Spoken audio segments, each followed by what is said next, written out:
Do you ever find yourself rattled by the smallest things? A bad day at work? Someone cuts you off in traffic? Maybe it's a random comment online that sends you spiraling. It feels like everything is out of your control. But here's the truth. You can take control. It's not about suppressing your emotions. It's about mastering them.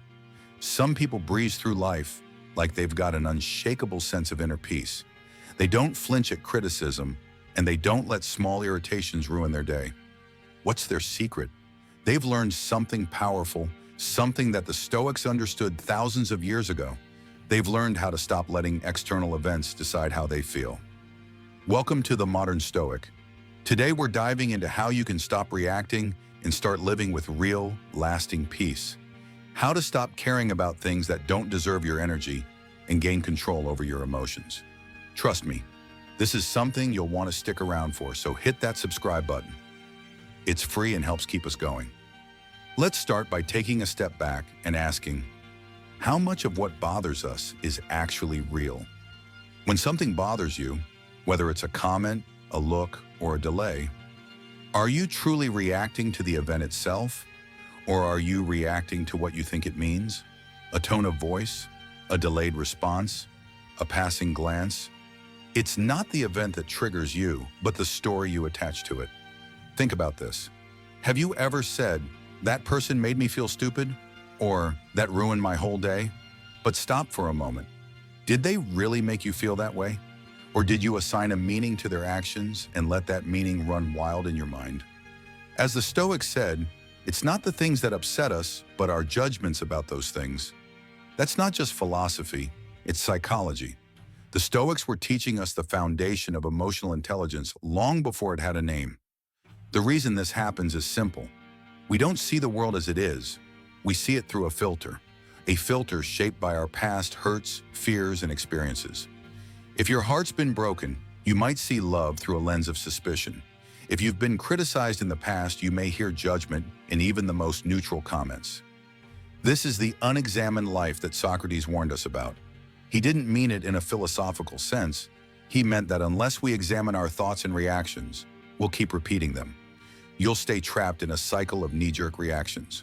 The world will poke at you, but only you decide if it hurts. The real power comes when you start taking a pause. Think about it.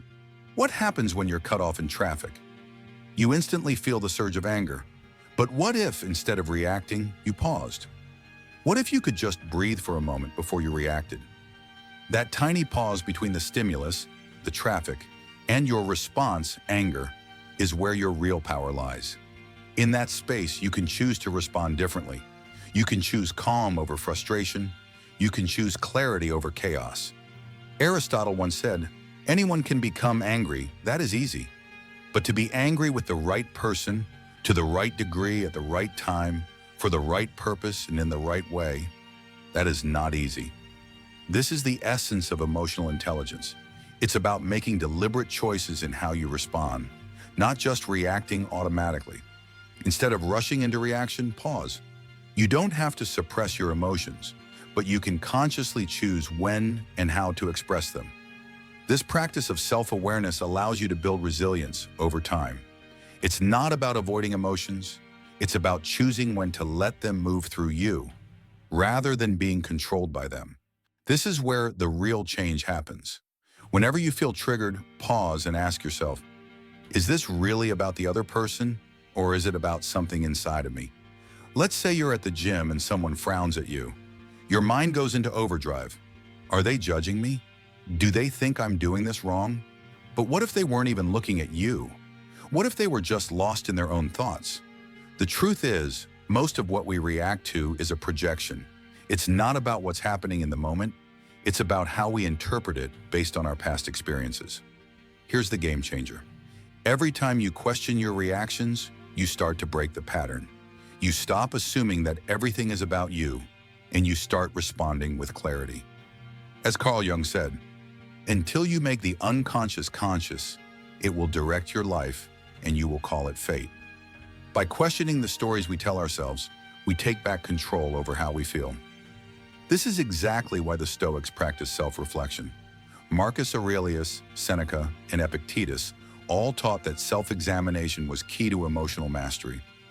Every day they would reflect on their actions, asking, how did I react today? What could I have done differently? You don't have to write like Marcus, but you can start by reflecting on moments during your day when you lost control of your emotions. Ask yourself, how could I have reacted differently? Writing this down helps you become more aware of your emotions, so you can train yourself to respond in a stoic way the next time something triggers you. One of the biggest sources of emotional turmoil is our constant need for external validation.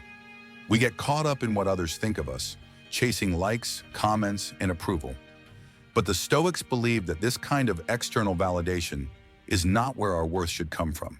Instead, our worth comes from our internal values, not the fleeting opinions of others. Think about how social media rewards outrage and comparison. It pulls you into a cycle of looking for approval, and every notification keeps you tied to what other people think. But when you stop caring about what others think, you free yourself. Marcus Aurelius said, "The opinion of 10,000 men is of no value if none of them know anything about the subject." This is a reminder to stop placing your worth in the hands of others. It's about letting go of the need for validation and building your sense of self-worth from within. The Stoics understood that emotional mastery wasn't just for personal peace. It was a key to great leadership. Leaders who can maintain their calm, who can think clearly in stressful situations, are the ones who stand out. The greatest leaders don't react to every challenge. They take a breath, they reflect, and then they respond strategically. Emotional intelligence is what separates great leaders from reactive ones. It's not about suppressing your emotions, it's about choosing how to handle them. And in a world full of emotional reactivity, those who practice emotional control are the ones who rise above. So how do you bring this into your daily life? Here are some practical steps to get started. Pause and breathe. The next time something triggers you, take a moment to breathe. This will help you engage your prefrontal cortex and make a more thoughtful decision about how to respond. Examine your reactions. Every night, reflect on your emotional responses. Were they appropriate? How could you have reacted differently? This simple practice of self-examination will help you gradually shift away from emotional reactivity. Challenge your stories. When you feel triggered, ask yourself, is this about them or is this about me? This will help you separate your emotions from the external world and regain control over how you feel. Detach from external validation. Stop seeking approval from others. Focus on what truly matters to you, not on what others think. This will help you find peace within yourself, regardless of external circumstances. The beauty of Stoicism is that it's not about perfection, it's about progress. Every time you pause before reacting, you gain a little more control. Every time you challenge the story you're telling yourself, you create space for clarity and peace. And every time you detach from the need for external validation, you find strength within yourself. When you practice these small, deliberate steps, you start to change your life. You stop being a puppet to your emotions, and you become the quiet master of your mind. And that's where true power lies. Remember, Stoicism isn't about being emotionless. It's about mastering your emotions so that nothing and no one can control your peace. And when you do that, you achieve true freedom. If this video resonated with you, there's another one waiting on the screen right now that goes even deeper into the Stoic practices that can transform your life. Check it out and keep walking the quiet path of wisdom. Thank you for being here, for thinking deeply, and for being a part of the modern Stoic community. Until next time, stay grounded, stay clear, and keep walking the path of peace.